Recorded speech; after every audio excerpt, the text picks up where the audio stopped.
Salut, aujourd'hui je vais t'apprendre à poser une division euclidienne. Alors, il y a deux mots dedans, t'as vu, il y a le mot division, celui-là tu le connais. C'est chercher combien il y a de fois un nombre dans un autre. Et puis il y a le mot euclidienne. Ça vient de Euclide, qui est un mathématicien grec d'il y a plus de 2000 ans et qui évidemment a travaillé sur cette technique.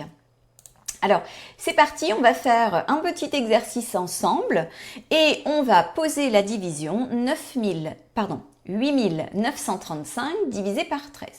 Alors, tout d'abord, voilà à quoi ça ressemble. Quand tu la poses, tu fais ça de manière soignée, tu te sers de tes carreaux, tu mets un chiffre par carreau pour bien voir les choses et pas que tu commences à t'embrouiller, d'accord? Rends-toi la tâche plus facile, déjà rien qu'en écrivant correctement et en prenant la place de bien poser ici ta division. Alors, quand je dis 8935 divisé par 13, ce que je veux savoir, c'est dans ce nombre, combien de fois je vais pouvoir mettre 13. Alors là, comme ça, j'en sais rien moi, hein, c'est un grand nombre. Donc ici, ce qu'on va regarder, en commençant par la gauche, eh bien, c'est à partir d'où je peux mettre 13. Je t'explique. Dans 8, est-ce que je peux mettre 13 ? Ben non, il ne rentre pas dedans. Donc ici, je vais venir, prendre le suivant, 89, et dans 89, je peux mettre 13, pas de problème. Alors là, ça dépend de ton niveau. Si tu es un boss en maths, tu n'as pas besoin de faire ce que je vais te montrer. Si tu as un petit peu plus de mal avec le calcul mental, voilà ce que tu peux te dire. Quand on se dit, tiens, dans 89, combien il y a de fois 13 ? C'est pas une table que je connais, hein, d'accord? Donc ici, je peux m'aider sur mon brouillon à côté et me dire, bon, 1 fois 13, ça fait 13. 2 fois 13, je prends le double, ça fait 26. Et je vais rajouter 13 de proche en proche, ici, pour voir à chaque fois ce que ça donne. Alors, je fais attention de ne pas me tromper. 3 fois 13, ça fait 39. Je vais encore ajouter 13. Alors, c'est pareil, hein, prends ton temps pour faire tes additions. 9 et 3, ça fait 2. Il y a une retenue. 3 et 1, ça fait 4. On y va. Au plat. Alors, 4 fois 13, donc on va rajouter encore 13. 9 et 3, ça fait 2. Attention, il y a une retenue. 3 et 1, 4 et 1, 5, 52. Allez, on poursuit. Pour l'instant, tu vois, je suis encore loin, hein, donc je vais continuer. 52 plus 13, on va être à 65. 65 plus 13, on continue toujours. On commence à s'en approcher. 78, alors on va voir, est-ce qu'on peut le rajouter encore une fois? 8 et 3, ça fait 11, je retiens 1. 7 et 1, 8 et 1, 9. Il est trop grand celui-là. Donc, combien de fois il y va? 1, 2, 3, 4, 5. Il y va 6 fois.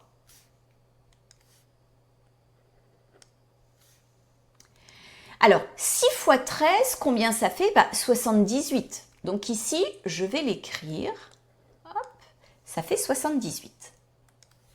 Et je vais venir faire une soustraction. 89 moins 78. Donc je vais faire la soustraction. 9 moins 8, ça fait 1. 8 moins 7, ça fait 1. Il reste 11. Alors évidemment, le nombre que je trouve ici, il est plus petit ici que 13. Hein. S'il est plus grand, tu t'es planté, d'accord? C'est pas possible ça. Alors quand je suis là, qu'est-ce que je fais? Quand je suis là, il y a le chiffre suivant qui descend. Et maintenant, je me retrouve avec 113 divisé par 13. Alors, tu as vu le travail de tout à l'heure? Il ne m'a pas servi à rien, je vais pouvoir m'en servir encore.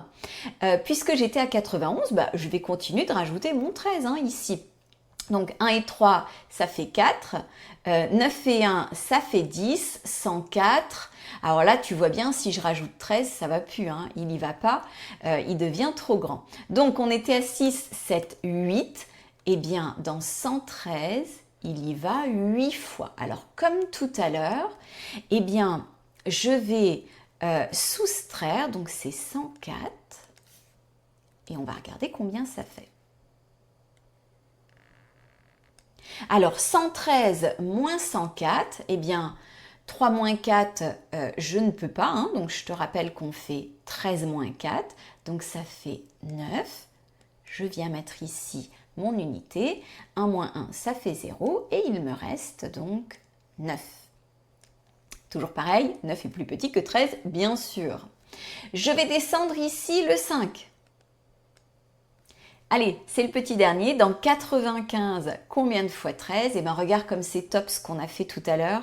C'est tout près, hein, et il va y aller ici, eh bien, 7 fois. Alors, 7 fois 13, qu'est-ce que ça fait? 91. Donc, on va venir retirer 91.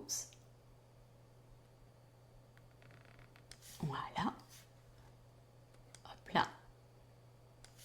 Et 95 moins 91, eh bien, ça fait 4.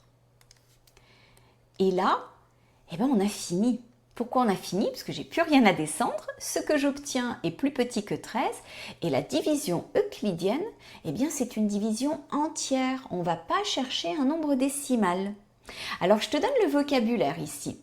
On va avoir le dividende, c'est le nombre qui est divisé par. 13, c'est le diviseur. On a ici notre résultat, c'est le quotient.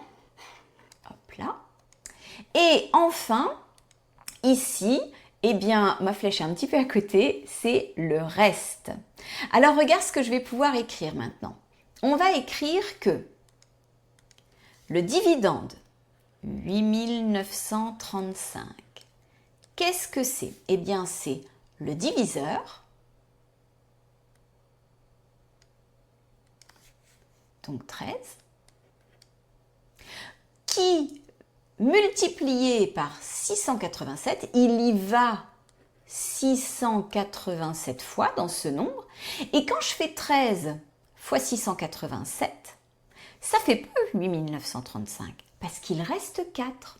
Pour retrouver ce nombre, il faut bien que j'ajoute ici, eh bien 4. 8935, c'est 13 fois 687 et il me reste 4. Et moi, je te dis à plus pour d'autres astuces.